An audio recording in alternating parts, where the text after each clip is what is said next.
Hello children, welcome to असा education. आज हम करेंगे सीबीएसई की पहली क्लास की हिंदी की किताब रिमझिम का 21वां 22वां और 23वां चैप्टर। इसके हम करेंगे क्वेश्चन आंसर। तो पहले हम करेंगे 21वां चैप्टर। 21वां जो चैप्टर है आपका वो है हलीम चला चांद पर। तो इसमें जो पहला प्रश्न है वो है हलीम को रास्ते में क्या क्या दिखाई दिया होगा। तो हलीम को रास्ते में क्या क्या दिखाई दिया होगा, जैसे जैसे वो ऊपर गया होगा उसे रास्ते में बड़ी बड़ी इमारतें हैं, बादल हैं, हवाई जहाज़ हैं, तारे हैं, उपग्रह हैं, ये सब चीज़ें दिखाई दी होंगी। पक्षी हैं और भी बहुत सी चीज़ें हैं जो आप इसमें लिख सकते हैं। तो ये सब चीज़ें उसको दिखाई दी होंगी। अगला जो प्रश्न है वो है हलीम चांद पर जाना चाहता था, तुम कहाँ जाना चाहती हो, कैसे जाओगी। तो हलीम तो चांद पे जाना चाहता था, तुम कहाँ जाना चाहते हो। तो हम बादल पर जाना चाहते हैं, बादलों पर हम कैसे जाएंगे, हवाई जहाज़ से। पहाड़ों पर जाना चाहते हैं तो बस से जाएंगे। नानी के यहाँ जाना चाहते हैं तो बस से जाएंगे। आपका अगला प्रश्न है कि हलीम को अंधेरे से डर लगता था, तुम्हें कब कब डर लगता है, फिर तुम क्या करते हो। तो जो हलीम था उसको अंधेरे से डर लगता था। तो जब घर में कोई नहीं होता और बिजली चली जाती है तो हमें बहुत अधिक डर लगता है। छिपकली देखकर मुझे डर लगता है। इसके अलावा आप कुछ भी लिख सकते हैं। चूहे को देखकर मुझे डर लगता है, रात को अकेले में घूमने में डर लगता है। तो हम क्या करते हैं, मैं तुरंत सारे घर में मोमबत्ती जला देती हूँ। छिपकली देखने पर मैं क्या करती हूँ, तुरंत पापा को या मम्मी को बुला लेती हूँ और वो उसको भगा देते हैं। पापा और माँ के साथ ही मैं बाहर जाती हूँ। आपका अगला प्रश्न है चांद और सूरज का चित्र बनाओ। तो आपको चांद और सूरज का चित्र बनाना है। तो ये जो चैप्टर है वो यहाँ पे ख़त्म हो गया। अब हम करेंगे 22वां चैप्टर।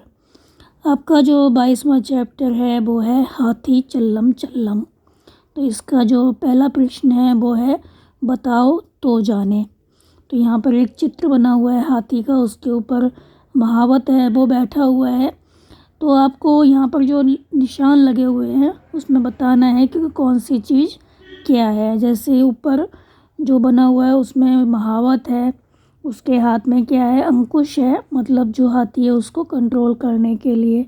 और फिर सूंड है, पैर है, पूँछ है, कान है और क्या है, हौदा है, मतलब जो पीछे लगी हुई है चौकी सी वो है।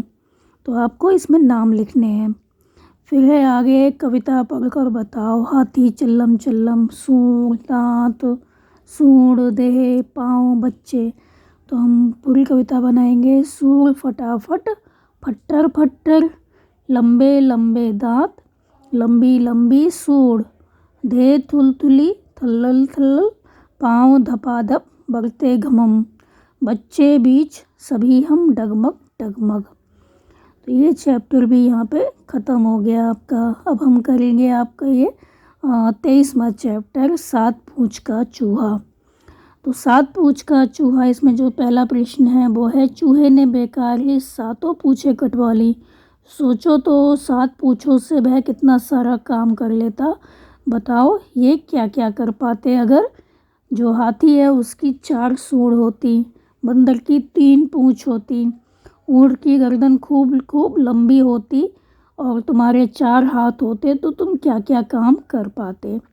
तो हम देखते हैं हाथी के पास क्या होता। अगर 4 सूंड होती तो वो अपनी सूंड से बच्चों के लिए बरसात कर पाता, पानी भर लेता अपनी चारों सूंड में, फिर उसको फेंकता तो ऐसा लगता बच्चों को जैसे बारिश हो रही है। अलग अलग फल खा पाता, बहुत सारे बच्चों को ऊपर उठाकर क्या करता, वो बिठा सकता था अपनी पीठ पर, तो बहुत सारे बच्चों को उठाकर ऊपर बिठा पाता। और बंदर के पास अगर 3 पूँछ होती, बंदर के पास अगर 3 पूँछ होती तो वह एक साथ 3 डालों को पकड़ सकता था। फिर ऊँट की गर्दन खूब खूब लंबी होती तो क्या होता, वो खूब दूर तक देख पाता, ऊंचे ऊंचे पेड़ों से अच्छे अच्छे फल खा पाता। अगर मेरे 4 हाथ होते तो मैं एक साथ सभी विषयों का कार्य कर पाती, एक साथ बहुत सारे काम कर लेती स्कूल के, एक साथ 4 अलग अलग आइसक्रीम खा लेती। तो बहुत से ऐसे काम हैं जो आप इसमें लिख सकते हैं। आपका अगला प्रश्न है रंग बिरंगे कागज़ के टुकड़े करके चूहे के चित्र में आपको चिपकाना है। तो जो कागज़ होते हैं रंग बिरंगे उसके आपको टुकड़े करने हैं और इसे चूहा जो है चित्र जो है इसमें उनको चिपकाना है। तो चूहा तो पूँछ कटा हो गया, बिना पूँछ के वह क्या नहीं कर पाएगा। ये आपका अगला प्रश्न है। चूहा तो क्या हुआ, पूँछ कटा हो गया, उसकी पूँछ कट गई, बिना पूँछ के वह क्या क्या नहीं कर पाएगा। तो जो चूहा होता है उसके लिए पूँछ बहुत अधिक महत्वपूर्ण होती है, क्योंकि इससे वो क्या करता है, अपने शरीर का जो तापमान होता है उसको नियंत्रित करता है तथा शरीर का जो संतुलन होता है उसको बनाए रखता है। यदि चूहा पूँछ कटा होगा तो उसके शरीर का जो तापमान है वो ठीक नहीं रहेगा, बिगड़ जाएगा, उसे संतुलन बनाए रखने में बहुत अधिक कठिनाई होगी। तो यहाँ पर हमारे जो चैप्टर हैं वो ख़त्म हो गए बच्चों, और आपकी जो किताब है वो भी यहाँ पर ख़त्म हो गई। आप इनको अच्छे से समझ कर याद कर लीजिए और हमारे चैनल असा एजुकेशन को लाइक कीजिए, सब्सक्राइब कीजिए और शेयर करना बिल्कुल मत भूला करिए। Thank you.